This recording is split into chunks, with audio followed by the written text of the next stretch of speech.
What's up, everyone? Elliot here from Entre Educator with another video to help educators make the leap, make the transition, or just that next step into entrepreneurship. I'm super excited. Today we have a special guest. His name is James. Comes from Austin, Dallas, Texas. Where are you at, James? I'm from Euless, Texas, so DFW area. Cool. Can you introduce yourself and tell us what you're doing, your 9 to 5, and then your side hustle too? Yeah, sure.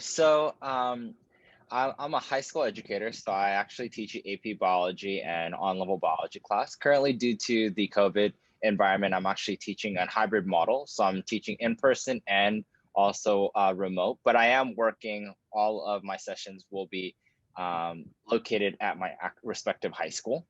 After I'm done my usual 9 to 5 or 9 to 3, I usually tutor on mostly Tuesdays and Thursdays from 7 to around 10. Have some off days as well, meaning that some days I don't complete all those hours. And then I also work on Monday and Fridays, and then Saturdays are usually set aside for special cases and like my consults. Like today, I had a consult with one of my parents that I was evaluating whether I want to take the job or not, and also if that particular parent likes how I teach. Yeah. Gotcha. That sounds like you're really busy. You're in high school, you're a high school teacher working full time. Yes. And then after that, you're tutoring as well. Yes. Cool. Let's talk about how you started tutoring. How did this all begin? So how the tutoring actually began is how I started teaching is actually began with my love for tutoring. So even when I was in high school, I actually started part of the vice president program for tutoring kids my age. So when I was a high schooler, I was VP of a couple of clubs, one being NHS, and we were in charge of starting some kind of extracurricular activity that other high school students can partake in. And I thought, what's really nice is there was no really tutoring, and what's best by learning from other friends that have struggled. We struggled together, and I was also part of the IB program, the International Baccalaureate program, and we're also like a very close-knit community of around 30 to 50 students compared to your whole 600 or 700 graduating class. And that's actually really where I found my love for teaching. And so I even continued that when I went to Emory University at Oxford College. Is I got work with Dr. Baker, who is the zoologist and the teacher that was teaching zoology, marine biology, and also my on-level biology class. And I decided, well, I'm going to volunteer to make the unit guides, the chapter guides. And he really liked it. I didn't get, perfect A's on every single thing, but I think what he liked is my passion to really break down a textbook, really write down the keynotes, the bullet points of what is really important, and really just be able to digest the material. And so he decided, well, hey, you want to be one of my TAs? So I decided to TA and see how it was. So my journey officially teaching was really in college, where I got to teach my peers that were about 1 or 2 years younger than me and teach them lab components and also lecture components. Gotcha. So like a little bit of action and kind of preparation help and like volunteering what you could do sort of like sparked the whole thing. Yes. So Nice. that was like the catalyst. Yeah. Also, who are you tutoring? Are you tutoring mostly high school students? So my story behind that was I started working at a tutoring center as soon as I began teaching 2016. And they, this is before I knew how to like set my rates, and I didn't really know my value. So I went to tutoring center. I gave my resume, and they're like, "Oh, are you sure you're okay with tutoring here?" And I was like, "Yeah, sure." I was like, "Okay, well, we'll give you $12 an hour." And I was like, "Whoo, $12 an hour!" I was so excited. And at the same time, 2016, I finished graduating. College, undergrad, and then my parents were like, "You should do your master's." So I was like, "Okay, I'm a good Asian kid, Asian son following the parents," and so I decided, I'm gonna also do my master's program. So I was a full-time teacher and did my master's program, and then I thought it was a great idea to then do tutoring on the side. So I was like, well, I don't know what tutoring entails, so I'll just work at a tutoring center, and that's where I was given my first $12 an hour. So I started really $12 an hour. I started kind of experimenting, learning about how tutoring even works. What does a tutoring center even look like? What does it look like outside of my usual volunteering tutoring? Then fast forward 2017, I was like, I don't think I'm getting paid for all the work, and I barely get gas money with $12 an hour. Let alone the materials that they give is actually not even good. I learned that a lot of these tutoring centers, unfortunately, they just was kind of like almost like churning out kids. They would give them a booklet, then give them a worksheet, almost like a Kumon Learning Center, where it's just everything was just almost mechanical. There was no actual relationship gauging that was actually independent for each student, and it was almost formula like, which, to be honest, kids cannot based by formulas. Every kid is very different. And so that's actually when I decided to implement stuff that I was learning in my master's program, which I did in curriculum instruction in science emphasis. And I started doing curriculum instruction, designing, and thinking, how can I scale this up where I'm not working for someone and I have to be there for a certain time, but I can set my own hours. And that's actually where everything that was a catalyst. That was like, okay, I'm not being paid enough that I feel like I'm valued. And I started looking online, how much should I, charge? Who should I look for? So I really started off with my strengths, which was college biology. There wasn't that many kids. Right. So I was like, well, this is not going to work. Will be like a grandpa by the time I find enough students. And so I looked around, and I worked at a high school. So I was like, asking my high school students, hey, do you need help with anything? Because they were done with their science homework. They all of a sudden, they're like, Mr. Lee, I don't know what this X and Y means. It's like, I'm your science teacher, right? And it's like, yeah, Mr. Lee, can you help me with this? I was like, well, I mean, are you done with all your, biology homework?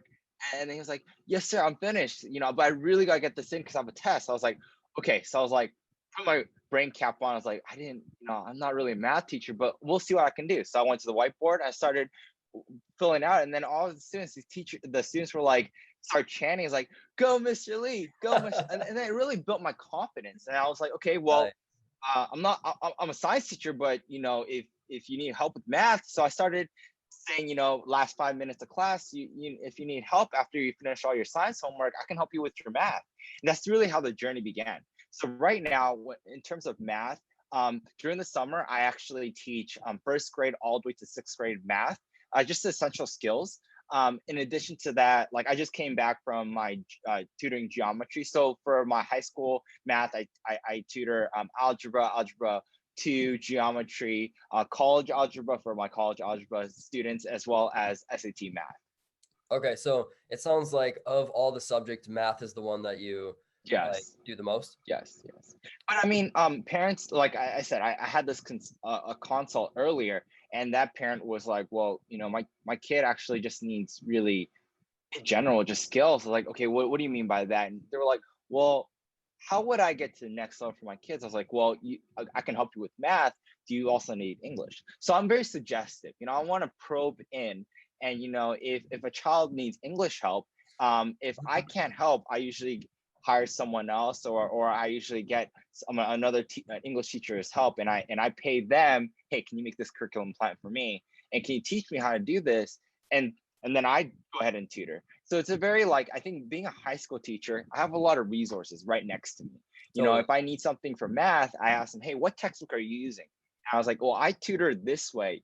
What's a better method? I was like, oh, that's a good method. Then that supports what I'm doing. Or they're like, if you actually do it this way, it saves them more time. So really, my test bank or my brain bank really starts with my high school. Cool. Okay, so you just utilize the resources that you already have and that are people that are already around you, huh? Exactly. Yeah. Cool. All right, let's talk about rate if you're okay with it. So it sounded like you started at $12, and then you realized like you should be getting paid more than this. And how is the progression of what you've been charging, and how do you charge? Is it by the hour, or is it a set package of lessons? How does that go? So my model has changed quite a bit, and I actually just talked to the mom today about how when I first started, I accepted everyone. Okay, so I accepted all sorts of jobs, accepted any student that needed help. And so I was at a point where I was even almost tutoring almost 20 to 26 kids per week, in addition to my full-time job. that was crazy. Yes, I was also charging a lot less, and that's probably why I got so many parents really involved. Like, hey, I'm just gonna pay this tutor and just teach my kids. Why not? So I was charging between 2017, 2016, I was doing around the $12 an hour at the tutoring center, and then I was still charging about $15 by 2017, and then around 2018, after I finished my master's program, I was like, I'm gonna stick it on here, put it on my resume. And I was like, okay, well, if at my school I make roughly around $30 to $40, well, I gotta pay my my taxes, I gotta pay this, I gotta pay gas. So then I started off with a rate of 35. Okay. And then with that 35, after I started building my own curriculum, well, I need to compensate myself for all this time I spent building this curriculum. So I started off then at $40. And right now, what my set minimum right now is 45. I go all the way up to 75. Sometimes I go up to $100, depending on the complexity of the work. Right. And usually that $100 is usually like some kind of like ASVAB, SAT. And it's not one of those SATs where I'm like teaching them, okay, for math, you got to do this. This is the tips. I actually go and dissect each question and manipulate it really quickly on the spot. And I get the kids to understand, okay, if I manipulate this really quickly, what kind of question has it become? So it's like an evolving kind of question based where they themselves show mastery that they can do this. So it goes from now, like I said, $15 an hour all the way to $100 an hour. You asked me, is it by hourly or is it by contract? From my experience, I did contract, and I even made a contract, and I was like, okay, you're gonna pay $300 an hour. I'll give you a discount, and this is the amount of hours I'll do with the contract I gave. It really didn't work because it really what I learned is they thought of me as just being almost just like a contract base, which is good if you want $300 here and there or $500 here and there. But what I've learned, and I think you're probably asked me what are the tips of being a tutor and building that business is relationship. I think at the core is relationship. So when you do a contract, sometimes that relationship almost becomes it's just based upon the contract. Whereas when you're paying an hourly, you let them know, hey, it's hourly. I charge this much. What I offer is not just the subject base, but is to get to know you, where your child is at, and where you want the child to be. Wow. Yeah, that kind of resonates pretty well. Kind of go a little bit deeper and mention in your advertising or just when you're talking with them, say like, listen, this Yeah, is not just AP stats here. Anyone with a little bit of like math knowledge can teach that. I'm gonna like, get to know your child, get to know the weaknesses, strengthen those places. That's okay. exactly. That's Yeah, really good. I like that. This has been awesome. I really appreciate like taking the time and giving us all the value that you had, how you started, what you're going for, what you're doing in the future. It's awesome. So yeah, thank you so much, James, and definitely like hyped that you're in the Entree Educator group. So thanks again, and keep on chatting, and I'll talk to you soon. All right. all right, have a blessed day, sir. All right. See you, James.